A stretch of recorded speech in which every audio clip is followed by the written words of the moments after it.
भगवान शिवंको प्रिय मास पवित्र श्रावण मास जुलाई 11 तारिख आरंभ होइछि श्रावण आसंता अगस्ट 9 तारिख पर्यंत रहिबो। अगस्ट 9 श्रावण मासर शेष दिन थिबा बेले से दिन राखी पूर्णिमा भी पड़ुछि, किंतु एही वर्ष श्रावण 29 दिन रे हेबो। आसंतु जानिबा एहा पछर कारण कोन रहिछि। शास्त्र रे श्रावण मास को एक अत्यंत शुभ एवं धार्मिक मास बोली मने करा जाए। एही मासरे आपण भगवान शिवंको विशेष पूजा एवं उपवास कले समस्त मनस्कामना पूर्ण होइथाय।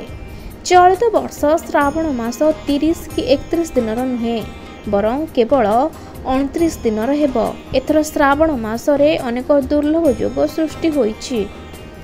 चलित वर्ष श्रावण मास 29 दिनर कारण हेउछि जे एथर त्रयोदशी तिथि रहिबो नाही बोली कहा जाइछि। त्रयोदशी तिथि न रहिबा कारणरू श्रावण 30 दिन परिवर्ते 29 दिन हेबो। तथापि भल कथा हेउछि जे श्रावण समय रे एथर बहुत भल योग गुड़िक रहिछि।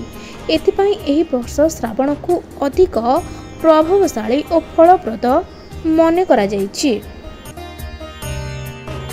ए चमत्कार जोग गुड़िक जोगु श्रावणर प्रभाव अल्प समय मध्य भी अत्यंत शुभ हेबो। एही समय काउरिया यात्रा, श्रावण सोमवार उपवेश, रुद्राभिषेक और जलाभिषेक कले प्रभु शिवंकर आशीर्वाद प्राप्त हेबो।